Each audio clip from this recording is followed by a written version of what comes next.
Hello, Dolly friends, and welcome back to my YouTube channel. If you're new here, hi, my name is Glitter Keithy, and I've been photographing Blythe since I was 16, and I still love her, believe it or not. Today, we're going to be spilling all of the exciting tea on Neo Blythe, Sweet Bubbly Bear. Plus, we're discussing all of our favorite fantasy-haired girls in Blythe history, which leads us to this video's question of the day. Which is your favorite fantasy-haired Neo Blythe?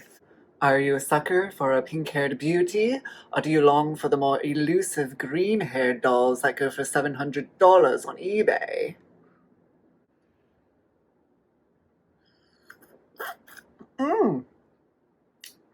Note to self, do not breathe in as you sip on your tea. Does anyone own her? She's like the queen of elusive Blythes. Yes, I am talking about you, Prima Dolly. I can't say her full name because I honestly don't really know the correct way to pronounce it. But you know who I'm talking about. She is awesome. I got to see her at a BlytheCon and I kind of fell in love with her, so she is my favorite fantasy-haired Blythe. Of course, part of the fantasy is that I can't afford her.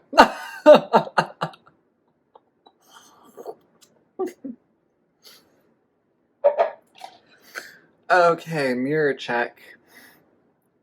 And we are good. Anyways, sound off in the comments below and join the conversation. So before I delve into all the final specs on Little Miss Bubbly over here, I thought it would be fun to take a look at Blythe's pink-haired legacy. Cause let's face it, everything's better when it's pink, right, Christmas tree? So after a brief search on the Googler Schmoogler, as Wendy would call it, here's a little throwback to the pink-haired OGs. Some of the first pink-haired girls to hit the Blythe market include Mademoiselle Rosebud in 2004, followed by White Magic Morning in 2005. Sorry, White Magic, this is the best picture I could find. I know, pixelated. She's still cute. And who could forget Prima Dolly Peach from 2007? Girl, all I'm going to say is be very happy I wasn't collecting Blythes in 2007. Because you best believe I would have found a way to stockpile Prima Dolly Peaches. I probably would have been known as the Prima Dolly Peach Boy in the Blythe community, like that would have been my claim to fame. All you Prima Dolly Peach owners out there, you have no idea how lucky you are she was released before my time. Okay, wow, let me recover from that Prima Dolly Peach moment. We're good. So long story short, I feel like we've been overdue for another girl to join the Pink Club. I think the last one we saw was Unicorn Maiden back in August of 2018, so it's been about a year and a half. Does anyone own her? Do they still post pictures of her? Where is she? Send me your Unicorn Maiden pictures, people. It's been a hot moment since I've heard anything about her, but she's about to get a little sister. So here we go, ladies and gentlemen. The first doll of the decade. Sweet Bubbly Bear shines in all of her pastel glory as the first Neo Blythe of 2020. I don't know about you, but I fell in love with her from the moment I saw her proof of concept on Junie Moon. If I were to meet Sweet Bubbly Bear in person, I don't know why, but I feel like she would be like the Neo Blythe Elle Woods. Hi, I'm Sweet Bubbly Bear. I'm a Radiance Renew Blythe in Cream with a special pair of light purple left-facing eye chips. And whoever said peach is the new pink is seriously disturbed. So she comes with brown eyelashes and brown eyeshadow, which complement the natural blush of her pink cheeks and lips. Obviously, her key characteristic is her purple and pink dual-toned hair, which is described as having a slight perm with a straight-across fringe. So I think it's pretty clear by now that her selling point for me was her pink hair, and while I do usually prefer a side part without fringe, I couldn't help but buckle under the irresistible cuteness of Miss Bubbly's pink aesthetic. She is the quintessential pastel diva, and if you know anything about me whatsoever, you know that I love pastels. Like, you don't understand. I live and breathe for pastels. Meme pastels were kind of a thing. I don't know what it is, but they make me happy, and this doll is essentially me in Blythe version. So needless to say, this doll was placed in my cart and purchased before I even had the time or care to remember what her name was. But I still like to call her Little Miss Bubbly. I don't know why. Okay. I'm going to move on now to the final photographs which have been released, and let me tell you something. If there was any shred of a doubt that this doll was not extremely epic, oh, you're in for something. Hit it! Bam! Step aside, girls, there's a new chick on the scene, and she's Bubbly! I have to say, I am obsessed with what she's wearing. Can we zoom in on her ensemble, please? This is probably the cutest outfit we've seen from Blythe in a long time, okay? It's been a hot moment since I've seen a stock outfit that was this desirable. I do see this stock outfit becoming desirable by collectors who may not otherwise have interest in this doll herself. Although, how could you not? She's pink, for heaven's sake. And purple. There's purple strands in there too, justice for purple. But as I was saying, this is an outfit that seems like it could have a pretty wide-ranging appeal in the Blythe community, which is probably why it sold out as fast as it did. I'm going to start at the top and work my way down because there's just a lot going on here. If anyone has ever seen those Tokyo street snapshots that are really popular on like Tumblr and Instagram, this girl totally reminds me of them. I honestly wish I could interview her and ask her what she's wearing like a Tokyo street fashion photographer. But then I would just be talking back and forth to myself throughout the remainder of this entire video, and that would just be very weird. So we're not gonna do that. Although that's kind of what I'm already doing right now. Let's start with her hair. Let's start with her hair. Her hair buns are adorable. Why they did not include the buns in the final product, I don't know. Although I'm sure there's some sort of valid reason why they didn't do it. I'd imagine it had something to do with factory costs or packaging concerns. I know often when dolls come with pre-stylized hair, there's a lot of issues that can arise from that. Maybe her hair was too greasy when they tried to manufacture it pre-styled. Maybe it just didn't look good when they had her hair done by the machines. Or they feared it would interfere when collectors began to do hair spas. Or maybe they just didn't think to or want to do it. But at least it gives us an idea of how to style her ourselves, am I right, ladies? The way that she's packaged kind of leaves her up to interpretation. Maybe you don't want her to have bare ears. Maybe you want her sporting a ponytail. Or even better yet, pigtails. Maybe you don't even want her sporting a hairstyle whatsoever. This way you can style her straight out of the box without having the worry or fear of dealing with those kinks or dents that are sometimes left by pre-stylized hair. And don't get me wrong here, I totally understand that Blythes usually do not come with their hair pre-styled. But a part of me did get a little overexcited when I saw the hair buns, but I mean, come on, how hard is it to put hair in a bun? I used to put my hair in a bun when it was long enough. It's not the end of the world. I guess we'll see when she arrives, but I do have a pretty good gut feeling regarding the quality of her out-of-the-box hair. And her out-of-the-box color. No way, she totally paid top dollar for that color at a salon. That is no box color, darling. Her hair ties, in my honest opinion, are probably the weakest part of her stock outfit. But that does not mean that they are ugly by any stretch of the imagination, people.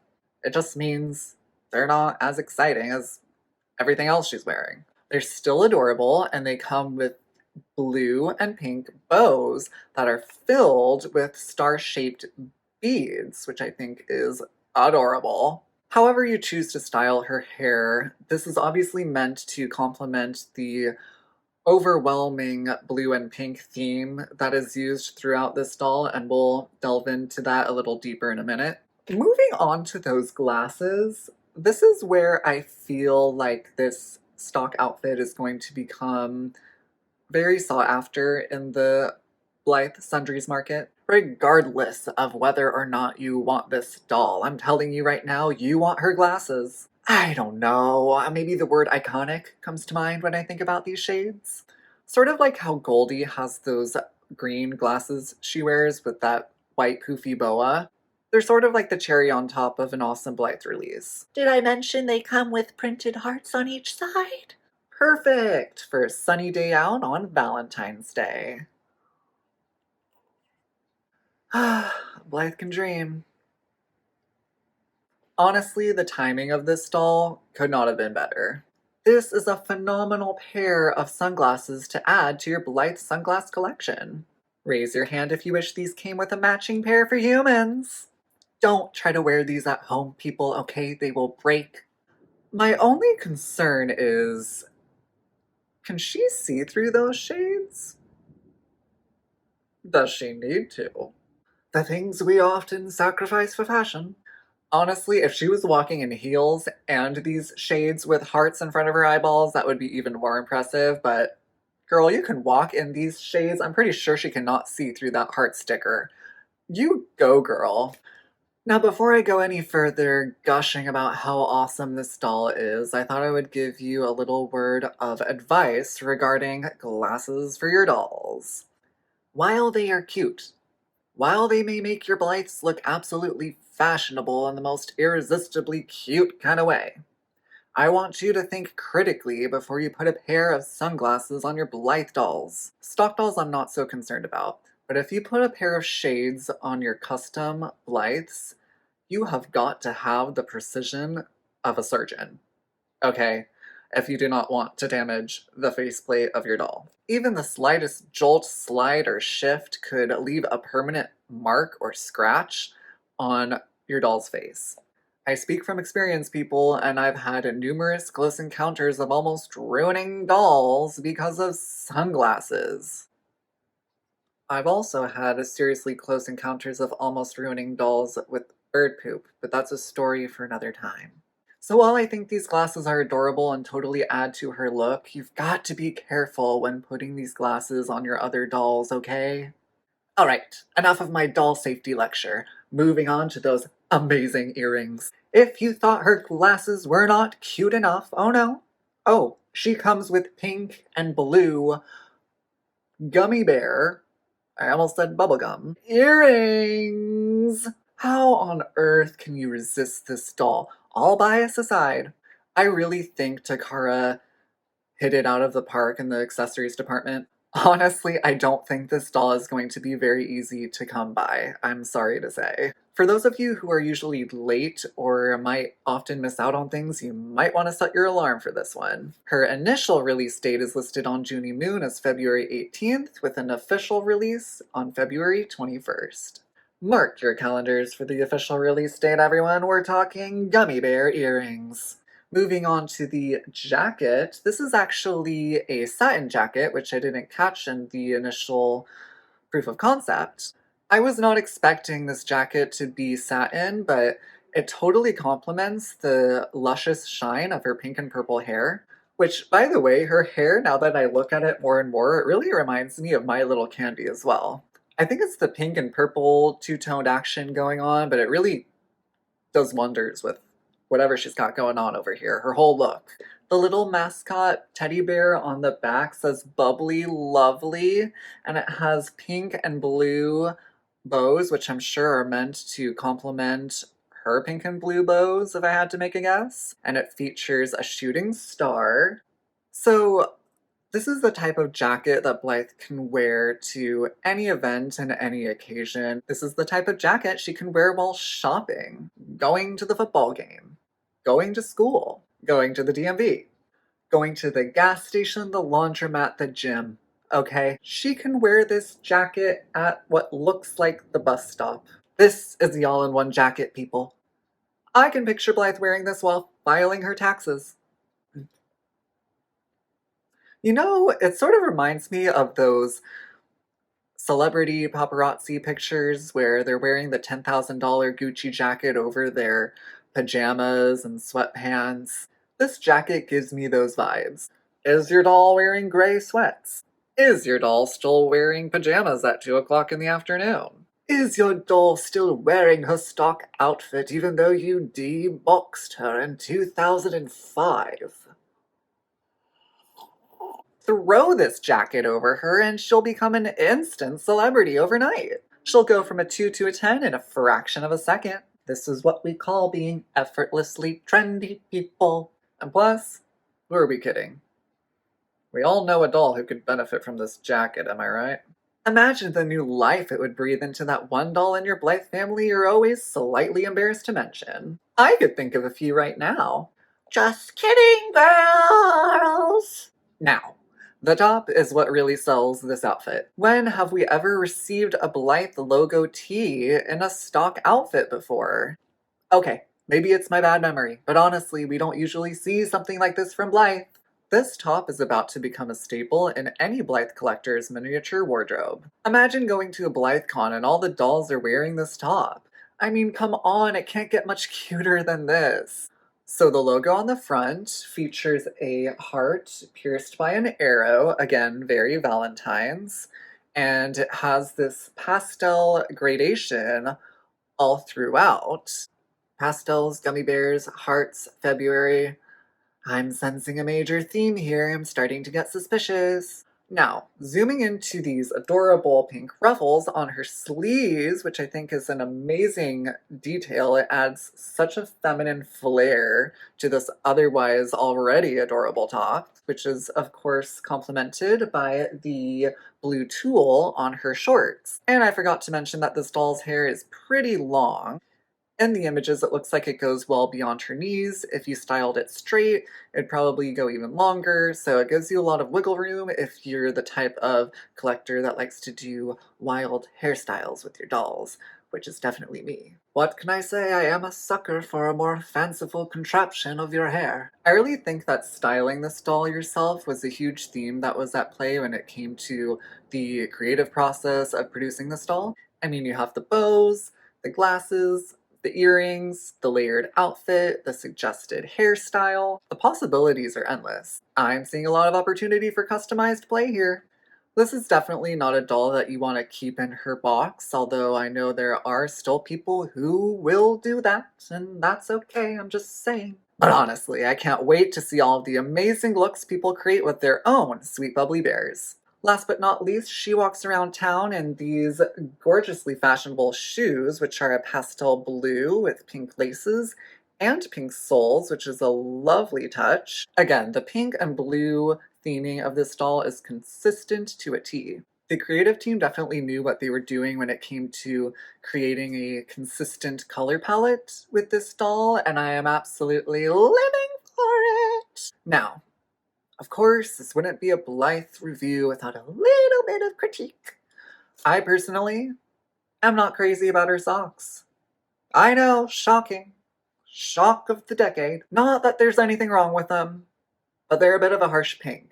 They're like almost borderline fuchsia. They're the kind of pink that you would go jogging in. Not saying that Blythe's not a jogger, but I mean, of all the things you'd want to do in this jacket, you might want to pass on jogging. The visuals of Blythe taking a jog just flooded into my head, and I'm not sure how I feel about it. They're definitely outside of the pastel color spectrum, let's just put it that way. It's a tragedy, really. No, but seriously, it does tie in with the doll stand and her manicure, which I just noticed for the first time. I don't know why I never really pay attention to the nails. Even if they're like an amazing color, I don't really care for painted nails on stock dolls. I don't notice them, I just don't see them. Like, I don't know. What do you guys think about nails on stock dolls? You can comment that as well. Do you love them, or can you do without? I could do without, but they're fine if they're there. But her nail polish and her stand are a similar shade, so everything is still cohesive about this doll. The color palette is very strong with this doll. Do I like every single color in the color palette of this doll? Maybe not, but the pastel shades are gorgeous, and I can kind of see why they went with this darker pink color. I'm sure there's a lot of collectors out there who love this color, so if that's you, great. Don't really care for it, but stylistically speaking, okay, I can let it slide. In conclusion, one thing I can definitely say about this release is that every visual aspect of this doll is purely intentional, from the color palette to her street smart styles, to the shoes and even the stand. It looks like from the images, on one of the images, it looked like you put a sticker on the stand, which I'm not really familiar with, but it's been a while since I bought a stock Blythe. In this image in particular, it looks like there's a sticker. Maybe it's cardboard, I'm not sure. But okay, it adds a little sparkle, I guess. If you zoom in, it looks like there are gummy bears involved. There was definitely a clear vision at play here when it came to evolving the narrative of this doll, which I think led to such a successful execution. I mean, like I said, don't see this doll being available very easily. I see it selling out almost immediately. Mark your calendars, set your alarms, etc. That being said, Prima Dolly Peach's scalp is still intact, okay? Her phalanges are secured, her glue is still tacky. The doll is not headed for anyone's weave. She's not the next Milo candy either. But she's a huge breath of fresh air for any collector with an appreciation for a little splash of pastel color in their lives. Okay, a big splash. A tidal wave. I honestly wonder how the conversation went with the executives at Blythe headquarters when deciding the color palette of this doll. And, how many pastels do you want on this doll? Yes. I firmly believe that this doll can be whoever you want her to be, which is something so great about Blythe dolls. Yes, she comes prepackaged with this adorable theme, but you can ultimately turn it into whatever you want. Turn her eyes pink with a click and a wink. Turn her eyes blue and she'll be true to you. Turn her eyes orange and indulge in an orange. Turn her eyes the special shade of purple and write about it in your journal. And that is Sweet Bubbly Bear. I love you so much for watching. If you're new to my channel, hit subscribe to see more exciting Blythe content just like this. And don't, whatever you do, forget to comment your answer to this video's question of the day. Oh, what? You already forgot the question? Which is your favorite fantasy-haired Neo Blythe? Oh, and be sure to share with me your pics of Unicorn Maiden so we can spread the unicorn love. Thank you for sharing your doll time with me today, and I cannot wait to unbox Sweet Bubbly Bear with you. And don't forget to order your own Sweet Bubbly Bear on Junie Moon starting February 18th. Until next time, this has been a Glitter Keithy moment. Ciao!